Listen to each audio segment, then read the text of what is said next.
Kita sebagai muslim oleh Al-Quran dijelaskan orang yang mempunyai dua tujuan hidup. Pertama, tujuan jangka pendek.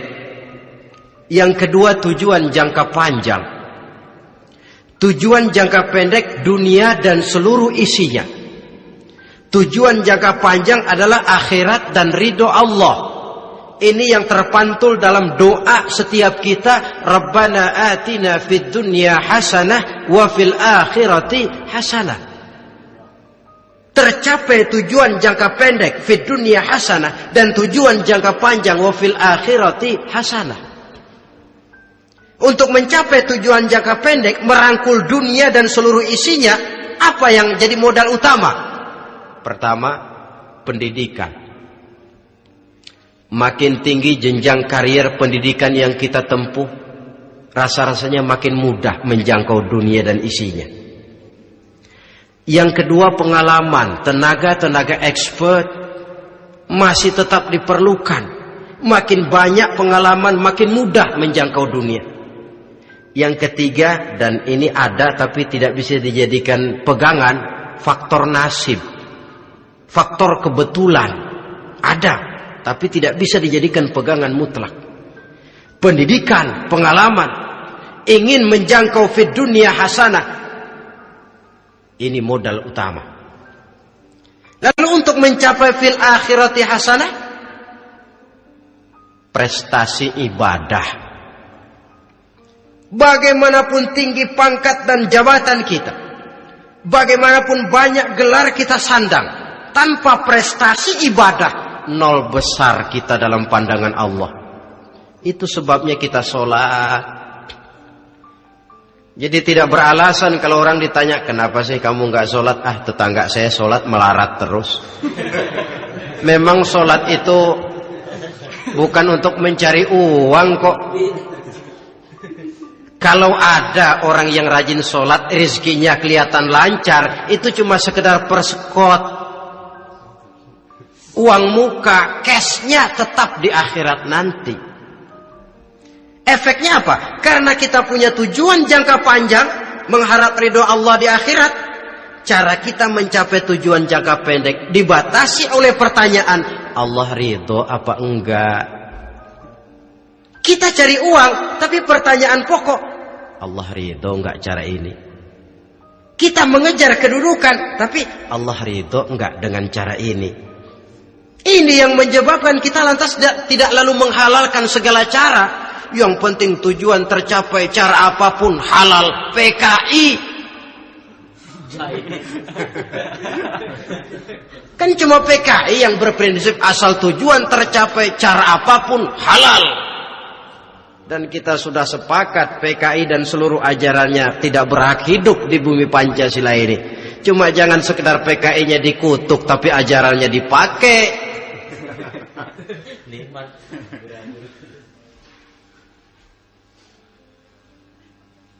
Nah, untuk mencapai dua tujuan ini,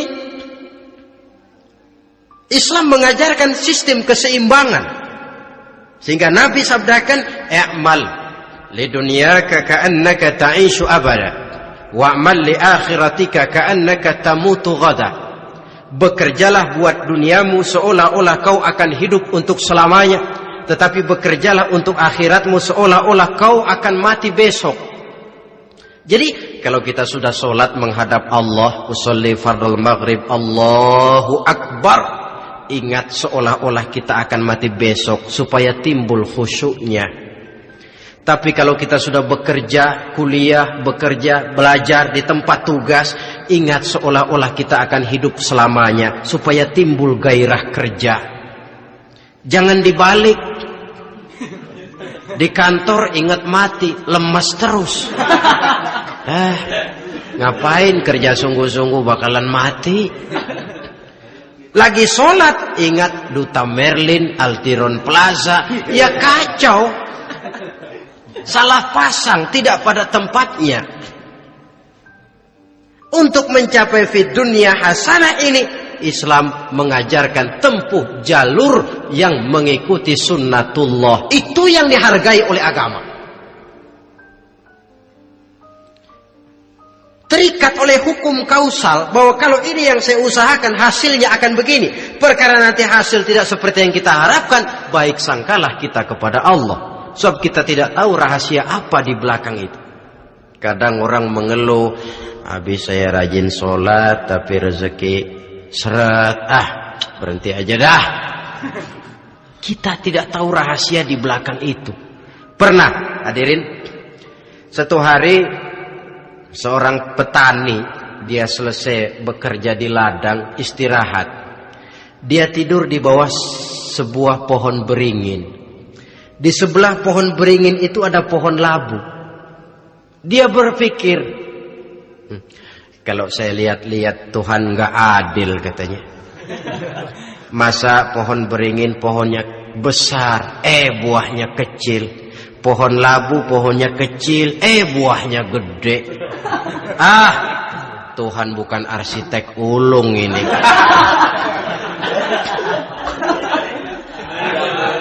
Mestinya supaya enak dilihat, beringin yang pohonnya besar buahnya sebesar buah labu.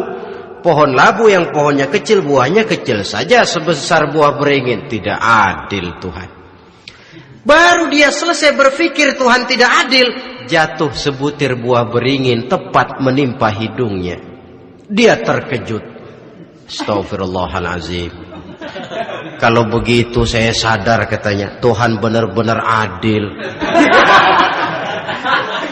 Coba kalau buah beringin segede buah labu. Waduh, kayak apa muka saya ini?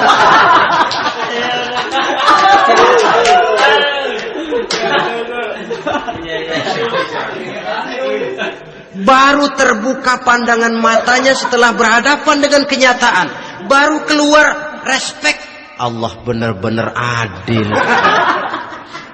Padahal semenit yang lalu dia masih berkata, Tuhan bukan arsitek ulung. Tapi semenit kemudian setelah berhadapan dengan kenyataan yang real dia hadapi, wah, Allah benar-benar adil.